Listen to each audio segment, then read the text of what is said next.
Jangan lupa like and subscribe ya guys. Selamat mendengarkan.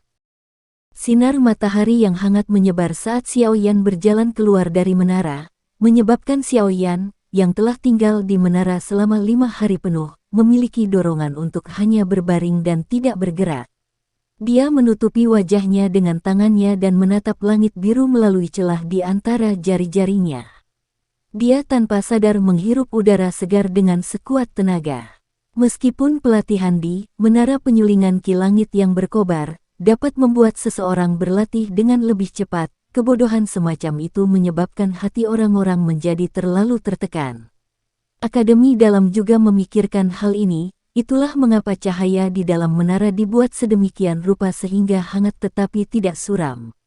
Namun, tidak peduli apa yang telah dilakukan, menara itu pada akhirnya adalah sebuah menara. Tidak peduli seberapa cukup cahaya di dalam menara, itu akan tetap terasa seperti area seperti sangkar di mata siapapun. Hanya dengan melihat langit luas di luar, seseorang dapat merasakan emosinya terbuka. Tidak heran akademi dalam mencoba memikirkan semua cara untuk melarang siswa tinggal di menara terlalu lama. Dengan tinggal untuk waktu yang lama, kelainan bentuk mungkin benar-benar terbentuk dalam mentalitas seseorang, Xiaoyan bergumam pelan. Baru kemudian dia menggerakkan kakinya dan berjalan di sepanjang jalan yang perlahan menuju ke area di mana gerbang Pan berada. Saya belum keluar selama 4 hari. Aku ingin tahu bagaimana Sun Er dan yang lainnya. Mereka seharusnya tidak menemui masalah, seperti yang dipikirkan Xiaoyan dengan cara ini di dalam hatinya. Langkah kakinya tanpa sadar meningkat dalam kecepatan. Setelah berjalan di jalan ini beberapa kali, Xiaoyan tidak mencapai titik membuat kesalahan karena tersesat. Oleh karena itu, setelah setengah jam bergegas, area tempat tinggal siswa baru muncul di hadapannya. Langkah kakinya yang tergesa-gesa juga menjadi sedikit lebih lambat setelah menemukan bahwa tidak ada yang salah. Dengan langkah santai, Xiaoyan perlahan masuk ke area tempat tinggal saat langkah kakinya tiba-tiba terhenti. Dia menyatukan alisnya saat dia menatap keempat siswa di pintu masuk area tempat tinggal saat matanya dengan cepat menyapu dada mereka, hanya untuk menemukan lencana serupa pada mereka. Lencana itu seluruhnya berwarna hijau pucat dan ada benda berwarna hitam yang diukir di atasnya. Dari faksi apa orang-orang ini? Jangan katakan padaku bahwa mereka ada di sini untuk mencari masalah dengan kita lagi. Sebuah pikiran melintas di hati Xiaoyan.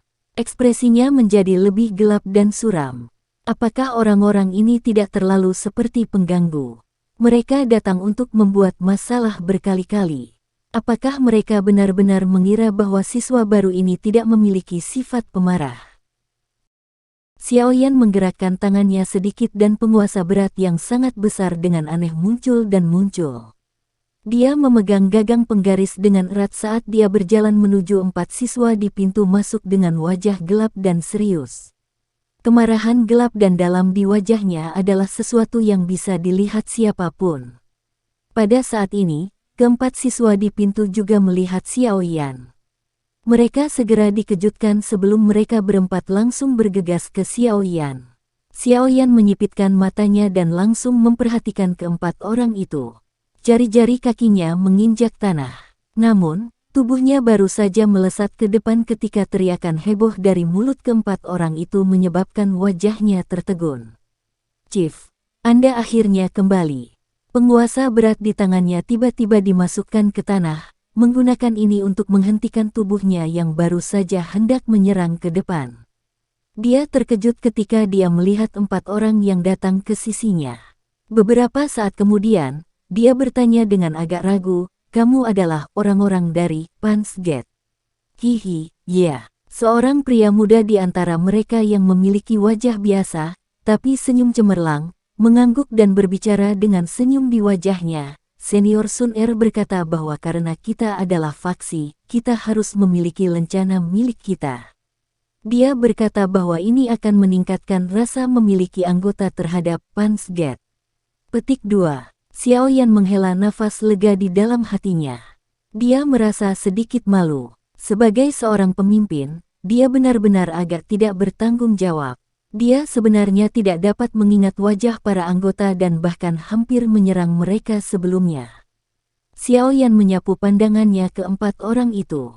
Sekarang setelah mereka mendekatinya, Xiao Yan menyadari bahwa objek berwarna hitam di lencana tampaknya adalah penguasa suan berat di tangannya, sementara latar belakang berwarna hijau itu tampak sama dengan warna api inti teratai hijau miliknya.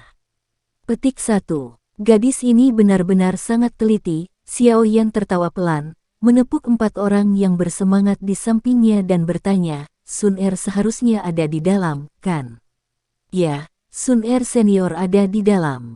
Sekarang, Pansgate, kami juga memiliki unit penjaga kami sendiri. Setiap hari, 4 orang akan bergiliran menjaga dan melindungi tempat tinggal. Selain itu, ada 10 anggota yang menunggu pesanan di dalam pada satu waktu, siap untuk menangani situasi yang tidak terduga. Senior Sun Er memberikan kebebasan bergerak kepada anggota lainnya sehingga mereka bisa akrab dengan geografi akademi dalam secepat mungkin. Pria muda itu tampak fasih. Dia memimpin jalan sambil berbicara tentang perubahan yang terjadi pada Pansgate selama 4 hari yang singkat ini, seolah-olah dia sedang menuangkan kacang. Xiao Yan diam-diam mendengarkan dia berbicara dan tidak bisa tidak memuji dalam hatinya. Gadis ini benar-benar memiliki beberapa kemampuan. Hanya dalam beberapa hari yang singkat, dia bisa mengkonsolidasikan Pansgate sehingga terlihat benar-benar baru. Tindakan semacam ini adalah sesuatu yang Xiao Yan, yang terbiasa sendirian, tidak bisa menghasilkan. Ketika mereka memasuki pintu masuk area tempat tinggal, 3 anggota Pansgate lainnya berhenti. Mereka terus melakukan penjaga sementara pemuda yang fasih terus memimpin jalan di depan sampai dia membawa Xiao Yan ke rumah paviliun kecil di daerah terdalam. Baru kemudian dia berhenti. Hihi, ketua, kamu bisa masuk sendiri. Aku masih harus kembali untuk berjaga. Senior Sun Er berkata bahwa selama kita menyelesaikan 3 hari penuh penjaga dan tidak ada kejadian tak terduga yang terjadi selama periode waktu ini, kita akan dapat menerima 1 hari energi api. Saudara dan saudari yang lain semuanya berusaha untuk melakukan pekerjaan ini sekarang. Haha, pemuda itu tersenyum dan menjelaskan setelah dia berhenti berjalan. Xiao Yan membuka mulutnya saat melihat wajah pemuda yang agak mendesak dan sombong itu. Hatinya akhirnya dipenuhi dengan kekaguman. Gadis itu hanya menggunakan beberapa cara sederhana untuk membuat orang bersaing untuk pekerjaan penjaga. Meskipun cara semacam ini tidak terlalu istimewa, berapa banyak faksi di dalam akademi dalam yang memiliki keberanian dan keteguhan hati untuk mengeluarkan energi api sebagai hadiah. Mereka sendiri akan merasa bahwa jumlahnya tidak cukup.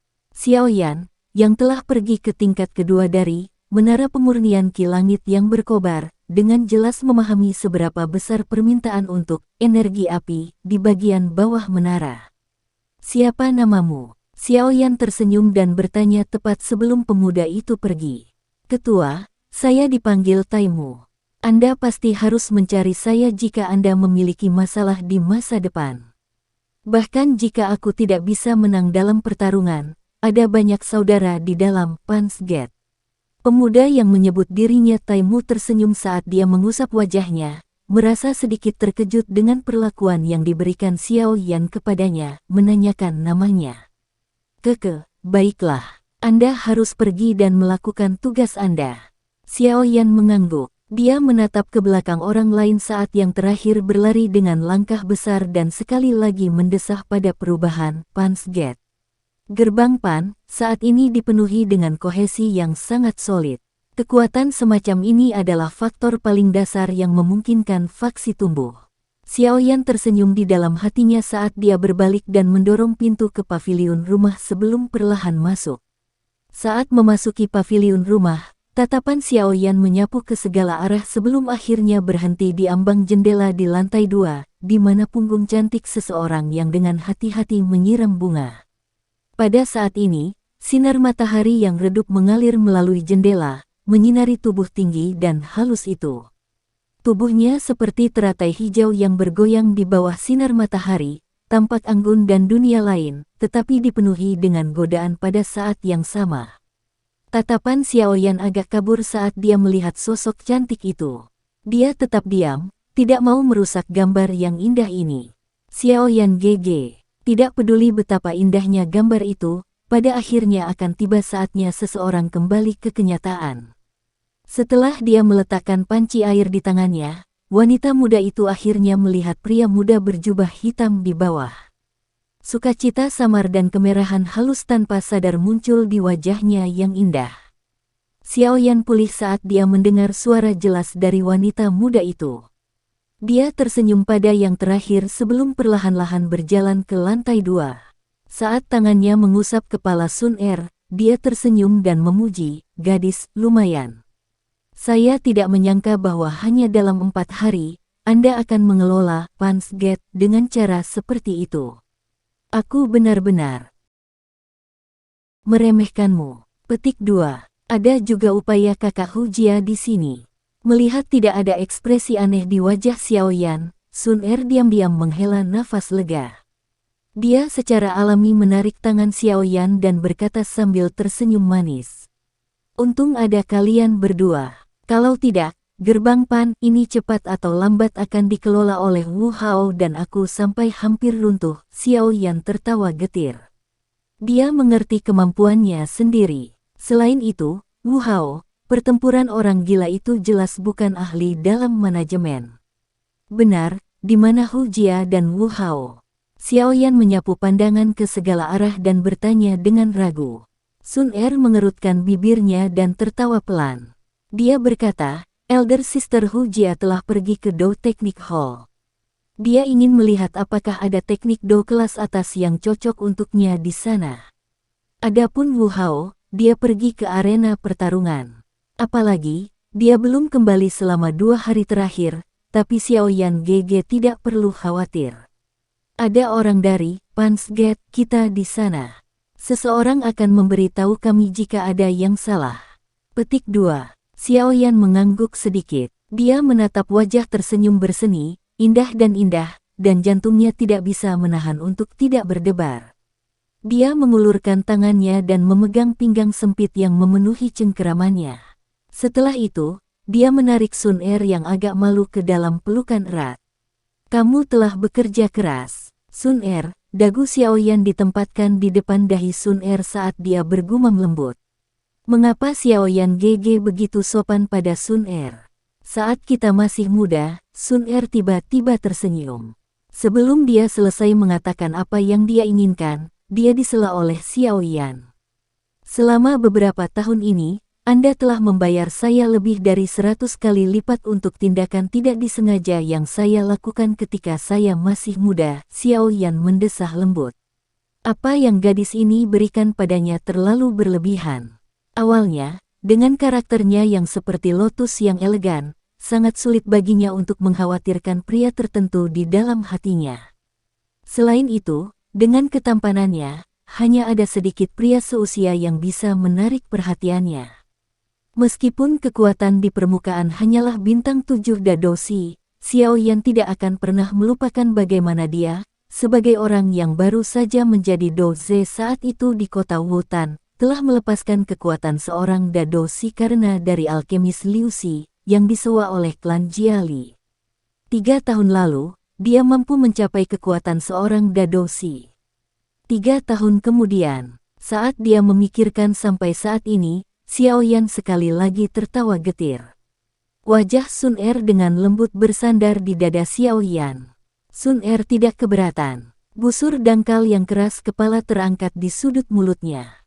Sesaat kemudian, dia tiba-tiba teringat sesuatu dan ekspresinya menjadi lurus. Dia melepaskan diri dari dada Xiaoyan dan menariknya saat dia buru-buru masuk ke kamarnya.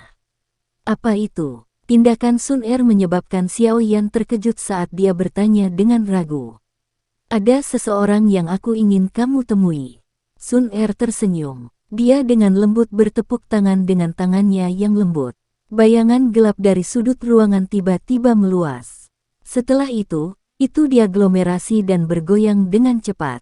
Dalam tatapan Xiaoyan yang agak terkejut, bayangan gelap itu secara bertahap diaglomerasi menjadi sosok manusia seorang lelaki tua. Akhirnya, wajah yang agak akrab yang membawa senyuman muncul di mata Xiao Yan. "Keke, teman muda Xiao Yan. Apakah kamu baik-baik saja sejak kita berpisah?" Orang tua itu tidak bisa menahan untuk tidak bertanya sambil tersenyum ketika dia melihat tatapan Xiao Yan yang semakin tertegun. Kamu orang tua Ling."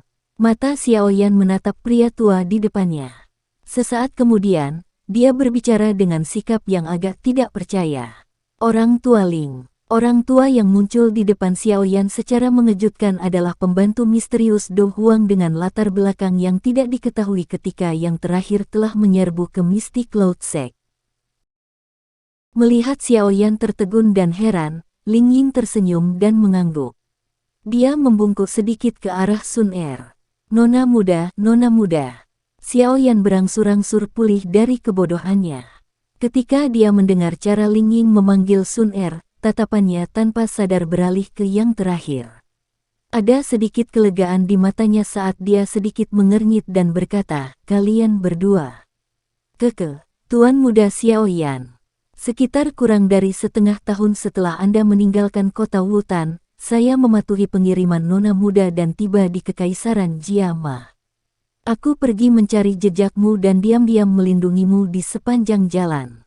Ling Ying tersenyum dan menjelaskan, "Kamu seharusnya tidak menyalahkan Nona muda karena membuat keputusannya sendiri untuk campur tangan dalam masalahmu. Hanya saja saat itu Anda sendirian dan lemah. Sangat berbahaya untuk menjelajah ke Kekaisaran Magia sendirian. Setelah tiba di Akademi Jianan, Nona muda benar-benar khawatir. Karena itu, dia membuatku diam-diam pergi dan melindungimu." Petik 2. Awalnya, aku adalah perlindungan terakhir yang diatur oleh kepala klan untuk Nona muda. Selama periode waktu di mana saya tidak bersamanya mungkin adalah periode saat perlindungan Nona muda berada pada titik terlemah. Sekarang, Anda mungkin samar-samar tahu betapa besarnya faksi di belakang Nona muda. Makanya, ada cukup banyak orang yang memiliki niat terhadap Nona muda. Untungnya, Akademi Jianan ini memang layak menjadi akademi kuno yang terkenal di seluruh benua dan tidak membiarkan masalah menimpa Nona muda. Jika tidak, saya khawatir saya harus menerima pembalasan yang sangat ketat oleh kepala klan. Ling Ying tersenyum saat berbicara. Makna tersembunyi di balik kata-kata ini adalah untuk memungkinkan Xiao Yan memahami dengan jelas seberapa besar risiko yang diambil Sun Er untuk memastikan keselamatannya dan tidak membentuk emosi kebencian terhadap Sun Er karena ini. Setelah bersama Xiao Yan untuk jangka waktu tertentu, dia jelas tahu bahwa orang ini memiliki diskriminasi besar terhadap pengawasan dia secara rahasia. Xiao Yan secara alami dapat mendengar makna di balik kata-kata Ling Ying. Tiba-tiba dia menghela nafas pelan, menepuk kepala Sun Er dengan tangannya dan tertawa getir, "Kamu gadis ini, masalah apa yang akan aku hadapi? Kamu benar-benar meremehkanku." Petik 2. Melihat tidak ada ekspresi menyalahkan pada ekspresi Xiao Yan, Sun Er diam-diam menghela nafas lega. Dia tiba-tiba tersenyum tetapi tidak membuka mulut untuk menjelaskan dirinya sendiri. "Old Ling, terakhir kali kita berpisah dengan tergesa-gesa. Sekarang kita telah bertemu, Xiao Yan akan sekali lagi mengucapkan terima kasih karena telah membantu terakhir kali." Xiao Yan berdiri tegak dan membungkuk sedikit ke arah Ling Ying sambil berbicara dengan suara yang dalam. "Keke, mengapa Tuan Muda Xiao Yan harus begitu sopan? Saya hanya melakukan apa yang diperintahkan." Ling Ying buru-buru melambaikan tangannya dan menjawab, "Xiao Yan GG, kali ini, alasan utama saya membiarkan Anda bertemu dengan Old Ling adalah karena saya telah menyuruhnya untuk menyelidiki dengan cermat pergerakan para ahli dalam klan kami selama periode waktu ini. Dia tidak menemukan elit Do Huang yang memasuki Kekaisaran Magia selama beberapa tahun ini," Sun Er berkata dengan lembut. Xiao Yan kaget saat mendengar ini. Awalnya, dia hanya curiga bahwa ada hubungan antara hilangnya ayahnya dan faksi di belakang Sun Er. Namun, setelah dia mendiskusikannya dengannya, keraguannya semakin redup. Namun, dia tidak menyangka bahwa gadis ini benar-benar bersusah payah mengirim orang untuk menyelidiki. Tuan Muda Xiaoyan, masalah hilangnya ayahmu memang tidak ada hubungannya dengan kita. Klan Xiao atau mungkin saya harus mengatakan bahwa klan Xiao sejak dulu memiliki hubungan yang dalam dengan kami. Ada terlalu banyak bantuan dan dendam dalam hubungan ini. Memang ada beberapa orang kuat dalam klan yang menyarankan agar kami membawa semua anggota klan Xiao Anda kembali. Namun, mereka memilih untuk menyerah karena perselisihan yang sangat besar. Ling Ying merenung sejenak sebelum dia perlahan berbicara. Dalam beberapa tahun terakhir, jarang ada orang yang mengemukakan masalah ini. Karenanya, hilangnya ayahmu harus dilakukan oleh orang lain. Petik 2. Xiaoyan mengerutkan kening dan menghela nafas. Suaranya rendah dan dalam saat dia berkata, klan Xiao kita hanyalah faksi kelas 2 dalam sebuah kerajaan. Bagaimana itu bisa mengganggu Do Huang yang kuat sehingga dia akan bertindak melawannya? Jika ini masalahnya, kemungkinan besar kecurigaan terbesar masih ada pada Mystic Cloud Sect. Penatua pertama sialan itu. Xiao Zhan menghilang saat dikejar oleh tetua pertama dari Mystic Cloud Sect. Apalagi, tidak ada orang lain yang hadir saat itu. Oleh karena itu, apakah orang itu hilang atau diculik secara diam-diam olehnya kemungkinan adalah sesuatu yang tidak akan diketahui orang lain selain dirinya. Namun, pihak yang terlibat sudah mati sekarang. Jejak Xiao Zhan menjadi lebih membingungkan. Namun, tidak peduli bagaimana orang melihat masalah ini, itu ada hubungannya dengan Mystic Cloud Sect. Saat itu Xiaoyan telah kehilangan akal sehatnya dan membunuh tetua pertama di tempat dalam kemarahannya. Setelah itu, dia dikejar oleh Mystic Cloud Secte dengan susah payah dan dia harus melarikan diri. Akhirnya, dia berhasil melarikan diri dari Kekaisaran Magia. Dia bahkan tidak punya sedikit waktu selama periode ini untuk memberikan pemikiran yang mendalam tentang beberapa keanehan tentang masalah ini. Sekarang setelah dia sekali lagi menyebutkan Mystic Cloud Secte, Xiaoyan, yang telah tenang, mulai memiliki beberapa keraguan di dalam hatinya, namun, dari ekspresi-ekspresi tetua pertama sebelum dia meninggal, itu tidak muncul bahwa dia berbohong. Xiaoyan menggunakan semua kekuatannya untuk menggelengkan kepalanya saat dia menghela nafas. Tidak peduli bagaimana orang mengatakannya, Mystic Cloud Secte memang memiliki implikasi berkabut yang tersembunyi sehubungan dengan hilangnya ayahnya. Dia mungkin mendapatkan beberapa petunjuk tentang masalah ini ketika dia kembali ke Kekaisaran Magia di masa depan.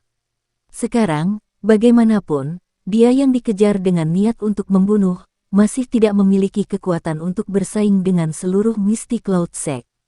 Oleh karena itu, satu-satunya hal yang bisa dilakukan Xiaoyan sekarang adalah diam-diam menjalani pelatihan pahit dan bersiap untuk mendapatkan Flame Heart Flame kapan saja.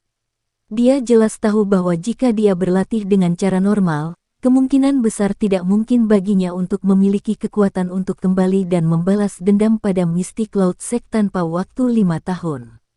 Oleh karena itu, harapannya sepenuhnya terletak pada Flame Heart Flame. Selama dia memiliki jenis kedua, api surgawi, orang yang mempraktikkan mantra api, misterius akan memiliki kekuatan yang benar-benar dapat bersaing dengan sekte awan berkabut. Mystic Cloud Sect, mulut Ling Ying juga mengulangi faksi ini yang tidak terlalu dia pikirkan saat itu. Ekspresi aneh tiba-tiba muncul di matanya yang keruh. Namun, itu benar-benar menghilang sesaat kemudian. Mystic Cloud Sect itu terkait dengan mereka sekali lagi. Saat itu, ketika saya diusir dari Kekaisaran Mama oleh mereka, saya telah mengatakan bahwa saya akan kembali cepat atau lambat. Pada saat itu, saya pasti akan menyelesaikan masalah ini sampai tuntas. Xiaoyan dengan keras memegang tinjunya.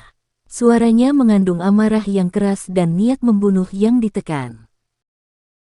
Sun Er mengangguk sedikit dan dengan lembut berkata, aku akan membiarkan seseorang mengamati Mystic Cloud Sect. Xiaoyan GG juga tidak perlu terlalu cemas. Melatih dengan pikiran yang tenang adalah jalan yang benar. Petik 2. Ekspresi Xiaoyan sedikit gelap dan serius. Sesaat kemudian, dia mengangguk dan mengusap kepalanya dengan tangannya. Dia sekali lagi berbicara dengan Ling Ying beberapa saat sebelum dia, yang tidak terlalu tertarik, mengerutkan kening dan meninggalkan kamar Sun Er sendirian. Sun Er memperhatikan punggung Xiao Yan saat dia pergi. Dia melambaikan tangannya yang halus dan angin menutup pintu dengan erat. Segera, dia takut itu tidak aman dan dia menembakkan cahaya keemasan dari telapak tangannya yang akhirnya menutupi seluruh ruangan. Old Ling, kamu sepertinya tahu sesuatu yang berhubungan dengan Mystic Cloud Sect. Sun Er tiba-tiba berbicara setelah meletakkan peredam suara dengan benar. Ling Ying terkejut saat mendengar ini. Dia ragu-ragu sejenak sebelum mengangguk. Suara rendah lembutnya berkata, kali ini, ketika saya kembali, saya secara khusus memeriksa beberapa informasi mengenai Mystic Cloud Sect, hanya untuk menemukan beberapa hal yang tidak saya ketahui di masa lalu. Berbicara, murid Sun Er menyempit. Cahaya keemasan samar yang mengejutkan melintas saat dia melambaikan tangannya dan berbicara. Faksi yang telah bersembunyi di dalam Kekaisaran Mama tampaknya memiliki beberapa kontak tersembunyi dan sangat tidak jelas dengan orang-orang itu, kata Ling Ying perlahan. Orang-orang itu, Sun Er sedikit terkejut. Wajah cantiknya segera berubah sedikit. Kamu membicarakan mereka? Iya, Ling Ying mengangguk. Mengapa Mystic Cloud Sekte terlibat dengan mereka? Tidak peduli bagaimana orang mengatakannya, Mystic Cloud Sekte pernah memiliki beberapa orang kuat di puncak yang memiliki reputasi yang cukup di benua itu. Mengapa mereka terlibat dengan mereka? Sun Er berbicara dengan ragu. Saya tidak yakin, namun, tampaknya mereka terlibat hanya dalam waktu yang singkat. Mungkin mereka hanya terlibat dengan pemimpin Sekte Mystic Cloud terakhir, yang juga merupakan elit Do Zong Yun San. Saya khawatir tidak banyak orang di Mystic Cloud Sect yang tahu tentang ini. Saya pikir bahkan pemimpin Sekte Mystic Cloud saat ini Yun Yun juga tidak menyadari hubungan antara Yun San dan mereka. Jika tidak, Ling Ying ragu sejenak ketika dia mengungkapkan informasi sampai saat ini. Dia menatap wajah tenang Sun Er dan dengan lembut berkata, jika tidak mungkin baginya untuk tidak menampilkan sesuatu karena hubungan kecil antara dia dan Tuan Muda Xiao Yan. Sun Er mengangguk sedikit, ekspresinya masih tenang dan tidak ada perubahan apapun karena kata-kata tersebut. Suaranya hanya tampak sedikit lebih dingin. Jika mereka benar-benar terlibat dengan Mystic Cloud Sect, maka hilangnya Paman Xiao Zhan mungkin ada hubungannya dengan mereka. Lagi pula, mereka juga tahu bahwa klan Xiao memiliki sebagian kunci yang berhubungan dengan benda itu. Namun, orang-orang ini dengan jelas mengetahui hubungan kami dengan klan Xiao. Meski demikian mereka tetap berani bertindak sembrono. Mereka benar-benar menjadi semakin liar. Petik 2. Iya. Ling Ying menganggukkan kepalanya. Dia menatap Sun Er sebelum berbicara agak ragu-ragu. Nona muda, kamu telah berada di klan Xiao selama lebih dari 1 dekade. Saat itu klan mengizinkanmu untuk datang ke klan Xiao dengan maksud membiarkanmu secara diam-diam mendapatkan kunci itu dari klan Xiao. Namun, Anda telah datang ke Akademi Jianan. Sekarang, setelah sekian tahun, Anda masih belum memiliki kabar apapun yang berhubungan dengan kunci tersebut. Kali ini ketika saya kembali, saya mendengar bahwa beberapa ketidakpuasan telah muncul di klan. Jika bukan karena nenek moyang klan Xiao pernah bersumpah darah dengan klan, saya khawatir ada beberapa orang yang berniat menggunakan kekerasan. Petik 2. Sun Er mengangkat matanya sedikit. Api berwarna emas melompat di dalam matanya yang cerdas saat dia berkata dengan suara tenang, abaikan saja. Ling Ying hanya bisa tersenyum pahit dan mengangguk saat mendengar ini. Untuk sementara, Anda tidak boleh memberitahu Xiao Yan GG tentang masalah keterlibatan Mystic Cloud Sekte dengan mereka. Tidak akan terlambat untuk memberitahunya tentang hal itu begitu dia memiliki kekuatan untuk bersaing dengan Mystic Cloud Sect. Jika kita memberitahunya tentang hal itu sekarang, aku khawatir itu akan merugikannya. Sun Er mengingatkan. Iya. Ling Ying mengangguk dan menjawab dengan hormat. Kamu harus meninggalkan akademi dalam dulu. Ada terlalu banyak orang kuat di sekitar sini. Jika mereka menemukan jejakmu, pasti akan ada masalah. Sun Er melambaikan tangannya dan memerintahkan. Iya, Ling Ying sekali lagi mengangguk sambil berkata, saya akan tinggal jauh di pegunungan. Jika nona muda memiliki masalah, Anda dapat mengirimkan sinyal khusus dari klan. Petik 2. Begitu Ling Ying mengatakan ini, tubuhnya gemetar dan mulai berputar dengan aneh. Akhirnya, itu berubah menjadi bayangan gelap, dan diam-diam bergabung ke dalam kegelapan ruangan. Tidak lama setelah Ling Ying menghilang, Sun Er mendesah pelan. Api aneh berwarna keemasan di matanya perlahan-lahan ditarik. Tangannya yang halus mengusap wajahnya, menyebabkan kelembutan tambahan muncul di wajahnya yang acuh tak acuh. Setelah itu, dia berbalik dan keluar dari kamar. Setelah Sun Er meninggalkan ruangan, pandangannya menyapu ke segala arah. Akhirnya, berhenti di puncak rumah paviliun sebelum dia perlahan berjalan. Langit sudah berangsur-angsur menjadi gelap ketika Sun Er berjalan ke lantai tertinggi. Ada beberapa bintang yang kadang-kadang berkedip, dan bulan pucat tergantung di langit, memancarkan cahaya bulan yang redup. Xiao Yan duduk di sudut utara. Tangannya memainkan sepotong batu giok kuno yang memancarkan cahaya aneh. Di bawah kilauan sinar bulan, garis-garis aneh di permukaan batu giok kuno tampak bernapas. Saat itu cerah dan redup di lain waktu. Namun, ini tidak menarik perhatian Xiao Yan. Tatapannya menatap tajam ke titik cahaya lincah yang berulang kali berenang di dalam batu giok kuno. Titik cahaya ini mewakili kehidupan dan kematian ayahnya. Pada saat seperti itu, hanya titik cahaya yang masih memancarkan vitalitas ini yang dapat menyebabkan Xiao Yan benar-benar mengabdikan dirinya untuk pelatihan. Xiao Yan GG. Suara jernih seorang wanita muda tiba-tiba terdengar tidak jauh. Xiao Yan mengangkat kepalanya untuk melihat dan menatap Sun Er yang berjalan sambil tersenyum. Dia juga berdiri. Sun Er tersenyum saat dia berjalan menuju Xiao Yan. Namun, ketika tatapannya yang bergerak berhenti di batu giok kuno di tangan Xiao Yan karena cahaya, langkah kakinya tiba-tiba berhenti. Syok perlahan muncul di wajahnya yang anggun dan cantik. Ini giok kaisar kuno Tusi. Sekian dulu ya guys. Terima kasih sudah mendengarkan, bye-bye.